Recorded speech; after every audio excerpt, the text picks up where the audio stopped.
Salve galera, começando mais um programa do Sai Que É Sua. Se você estiver nos assistindo pelo YouTube, não esquece de se inscrever, curtir, comentar, compartilhar esse vídeo, alastra pra geral. Se você estiver nos acompanhando pelo Live Channel Brasil, seja muito bem-vindo.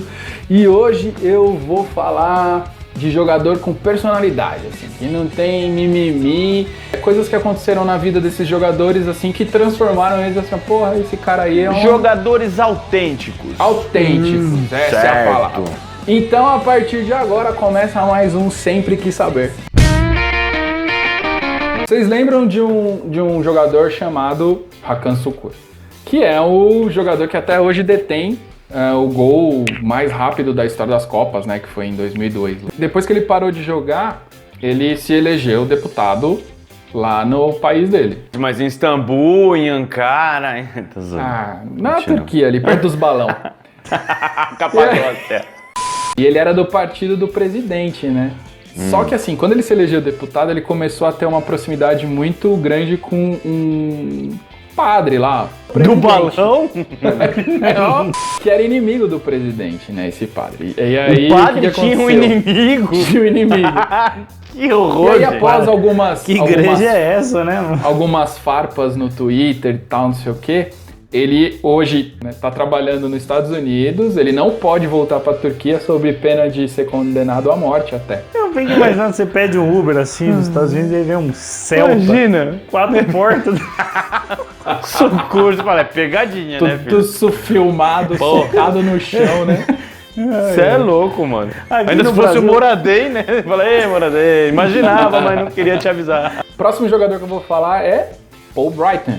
O sincero, como dizem por aí. Sempre se lascou por tudo que ele falava, porque ele falava que ele pensava, não tava nem aí pros outros, tal, não sei o quê. Quando ele foi ser chamado para a seleção de 81, ele acabou sendo dispensado porque ele chamou o técnico de senil, o auxiliar de idiota e os companheiros de time de burro. Aí é óbvio que ele foi cortado, claramente, né? Ele não queria. Óbvio que ele assumiu a braçadeira de capitão. Inclusive fizeram uma estátua pra ele lá.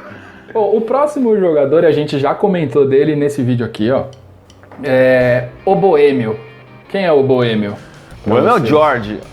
George Best, jogador da Irlanda, né? E tem aquela célebre frase, né? Que ele gastou dinheiro com carros, bebidas, mulheres e o resto ele desperdiçou.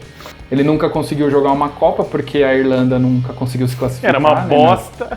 Eliminatórias, né? Só lembrando, Bruno, ele era da Irlanda do Norte, né? Da Irlanda do Norte, da Irlanda do Norte. E consegue ser pior que a normal. Consegue ser pior que a outra Irlanda. E ele era um cara tão bom vivant, né, vamos dizer assim, que ele curtiu mesmo. Enquanto ele jogava, ele bebia, fumava, não tava nem aí. E aí, como grande última atitude, ou deixar o seu recado aí pro mundo, ele deixou ser fotografado em seu leito de morte, né? E aí a frase era, não faça o que eu fiz, né, ou não façam como eu fiz e tal. E aí hoje o aeroporto de Belfast tem o nome dele. Ô Bruno, não sei se você se lembra, quando eu comentei do George Best. Muito provavelmente não. Que ele teve um problema e tal, e aí ele meio que parou com as bebidas, parou de fumar, e ele voltou, e aí ele morreu, e aí você riu. Eu vou falar de Fernando Redondo. Craque de bola, jogador da seleção argentina, do Real Madrid. Depois da Copa de 94, ele teve uma discussão meio bizarra assim, e meu, pé firme, falando, não, desse jeito eu não aceito essa convocação. Acho que eu sei qual que é. O Passarella queria que todos os jogadores tivessem cabelo curto, mano. Falou assim, aqui não pode jogar. Umas conversas, né? Não é? Que ridículo. E aí o cara falou, não, minha característica é essa, se você quiser que eu jogue, eu jogo sim, se você não quiser, eu não vou jogar. E aí, antes de ser jogador, ele falou assim, antes de ser jogador, eu sou uma pessoa. Se um técnico falasse pra mim, você só vai jogar pela seleção brasileira, se você trocar de sexo, eu ia ficar na dúvida, mano. Ele, além de recusar a convocação por conta desse corte de cabelo, ele recusou uma outra do Carlos Bilardo pra Copa por conta de que ele não concordava com o esquema de jogo. Falava, não, esse esquema de jogo não faz sentido, prefiro ficar na minha. Vou falar de um cracaço holandês. Cruyff? O Johan, né? O Johan foi um dos dos grandes jogadores da Holanda na época da Laranja Mecânica. Ele jogava no Barcelona nessa época, né? E aí ele teve um filho. E tava rolando aquela treta entre o povo da Espanha e os catalães, né? E ele queria colocar o nome do filho dele de Jordi. Aí Jordi é como se fosse tipo São Jorge, né? E aí o que ele fez? Ele falou, eu não posso pôr? Tá bom. Ele foi pra cidade dele, registrou o filho como Jordi, aí Jordi pôde ser Jordi, né?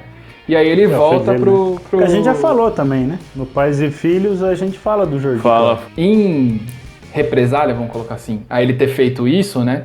Ter colocado o nome do filho dele, o governo espanhol não permitiu que o Barcelona fizesse a transação, porque na época ele foi a transação, acho que mais cara da história do clube.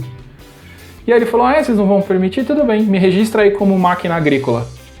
Aí o Barcelona foi, registrou ele como máquina agrícola, e aí ele pôde vir jogar... Que é ele foi por causa da Laranja Mecânica, não.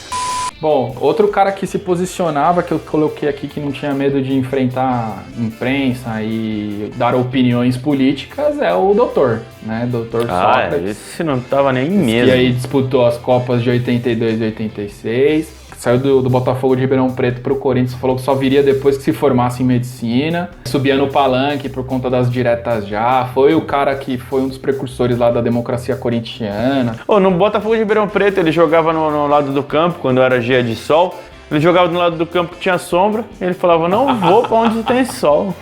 Era sensacional, velho. Bom, eu não sei se vocês conhecem um tal de Obdúlio Varela, conhecem? Conheço o avô dele, o Drauzio. Talvez esse seja o avô do Drauzio. Obdúlio Varela foi o cara que fez o gol no Maracanaço, velho. Ele fez o primeiro gol. Por que ele tá nessa lista? Porque ele liderou greves de atletas por condições mais humanas de trabalho no Uruguai, né? Teve uma época que quiseram patrocinar, né? Patrocínio na camisa e tal. E ele falou que se dos outros jogadores podia, mas que a dele não. E aí ele falou assim que antes, abre aspas para Obdúlio Varela, antes nós os negros éramos puxados por argolas no nariz. E esse tempo já passou. Isso lá em 1900 e Guaraná com rolha, né? Depois que o Brasil perdeu a Copa em 1950, ele se viu consolando os jogadores. A matéria diz que ele ficou triste de ter ganhado no Uruguai e de fazer tanta gente ficar triste por ter perdido uma Copa do Mundo. O próximo jogador que eu escolhi é o Carlos Caselli. Carlos Kaiser, não. Kaiser, esse não foi jogador. Esse era autêntico, hein? Acho que é considerado um dos maiores jogadores da história do Chile, da seleção chilena. Ele era completamente contra o regime do Pinochet, ele falava isso publicamente, ele se impunha publicamente sobre isso, e isso causou uma série de problemas para ele. A mãe dele foi sequestrada, torturada, acredita-se que por isso, né? Não tem 100% de certeza, mas enfim, né? Você se posiciona contra um ditador, alguma coisa pode ser que aconteça com você ou com alguém da sua família, né? Eles foram convidados a ir lá pro Palácio, né, de La Moneda, e ele não cumprimentou o Pinochet pela vaga na Copa e tal. E não queria se juntar a isso. Vou falar do Drogba? Drogba. Ia jogar Costa do Marfim contra Madagascar. Tava rolando um conflito na região. E aí ele exigiu que fosse num lugar onde as duas torcidas pudessem participar. Ele tinha tanto prestígio que ele conseguiu, junto ao presidente, colocar lá 25 mil pessoas no estádio. Aí, obviamente, que Costa do Marfim sentou o quiabo no Madagascar, ganhou de 5-0. Mas o mais engraçado é que o presidente e o guerrilheiro estavam juntos na mesma tribuna assistindo o jogo.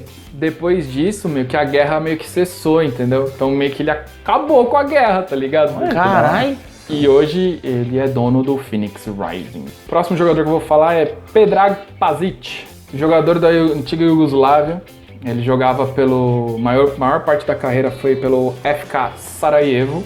da Bósnia e Herzegovina, mas ele pendurou as chuteiras mesmo no Stuttgart, né, time alemão. O que chamou a atenção na trajetória foi que assim, que tava rolando as tretas lá, né, na Iugoslávia nessa época. E ele podia ter ficado na Alemanha e falar, não, vou ficar aqui de boa, sem crise, nada. Mas ele não, ele decidiu voltar para Sarajevo lá, né. Os conflitos estavam rolando e o que ele fez? Ele montou uma escolinha de futebol para ajudar a criançada, né, dar uma espairecida. E tava rolando uma limpeza étnica na região e o cara que tava fazendo isso era um dos psicólogos do FK Sarajevo, um dos caras que trabalhavam com ele lá no clube. Acho que foi isso que ficou mais marcante na vida dele. Enfim, ele conseguiu o máximo que ele pôde fazer lá pelas crianças, tal, na escolinha, mas como vitimou muitas pessoas essa guerra da Iugoslávia lá, o campinho de futebol acabou virando cemitério.